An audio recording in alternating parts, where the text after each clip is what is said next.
ಏನೋ ಒಂದು ಆಗುತ್ತೆ.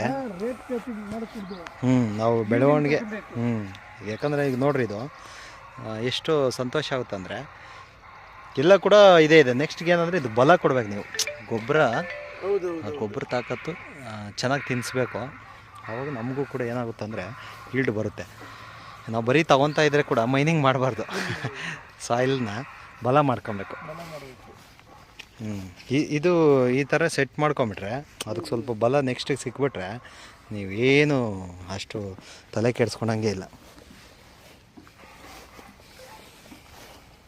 ಅದೇ ನಿಮ್ಮ ಕಷ್ಟ. ಹಾಂ ಸರ್, ಕಲ್ಲರ್ಕ್ ಏನು ಮಾಡಿದ್ದೀರಿ ಅಂತ ಕೇಳಿದ್ರು. ಆ ತೋಟಕ್ಕೆ ಬರ್ತಿದ್ದಾವೆ, ಕಲ್ಲರ್ಕ್ ಏನು ಮಾಡಲೇ ಇಲ್ಲ. ಹೌದು,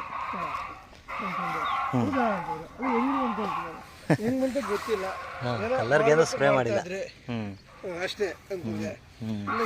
ಇಲ್ಲ ಬೇಕಾದ್ರೆ ನಿಮ್ಗೆ ಡೈರಿ ಮುಂದಕ್ಕೆ ಹಾಕ್ಬಿಡ್ತೀನಿ, ಯಾರಿಗೂ ಹಾಕಷ್ಟು ನೀವು ಬಂದು ಹಾಕ್ಬಿಡ್ತೀನಿ. ಮನೆಗೆ ಬಂದರೆ ನಿಮ್ಮ ಮನೆಗೆ ಬರಲ್ಲ, ನಾನು ಕೊಡೋಕ್ಕಾಗಲ್ಲ ಅಂದೆ. ಬಿಡೋಣ, ಆ ತೋಟ ಹಂಗೆ ಇತ್ತು ಅಂತಂದ್ರು. ಅಂದರೆ ಭೂಮಿ ನೀವು ಏನು ಬಲವಾಗಿ ಇಟ್ಕೊಂಡ್ಬಿಟ್ರೆ ನಮಗೇನು ನ್ಯಾಚುರಲ್ ಆಗಿ ಬರೋವಂಥದ್ದೇ ಅಲ್ವಾ. ಲೈಫ್ ಏನಂತಂದರೆ ಸ್ಟಾರ್ಟಿಂಗಿಂದ ಅದು ಕಲ್ಲರು ಅದು ಸೇವ್ ಆಗಿ ಬರ್ತಾ ಇರುತ್ತೆ.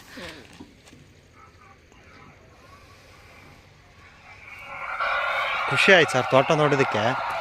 ಯಾಕಂತಂದರೆ ನಿಮ್ಮ ಶ್ರಮಕ್ಕೆ ಫಲ ಭಗವಂತ ಕೊಟ್ಟಿದ್ದಾನೆ.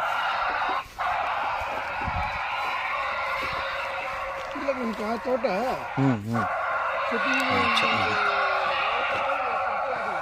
ಅಲ್ಲ ಆಗ ಅಷ್ಟು ಮಾತ್ರ ನಿಮಗೆ. ಹೌದೌದು. ಸರ್ ನಾವು ರೇಟ್ ಏನು ತಿಂಕೆ ಇಟ್ಕೊಂಡಿರಲಿಲ್ಲ. Okay sir. ಮೇಡಮ್ ಅವ್ರಿಗೆ ಬರೀ ಕೊಟ್ಟರು. ಹಾಂ ತೋಟ ಪೂರ್ತಿ ಮಳೆದಲ್ಲಿ ಈಸ್ಕೊಂಡು ಬಂದಿದ್ದು.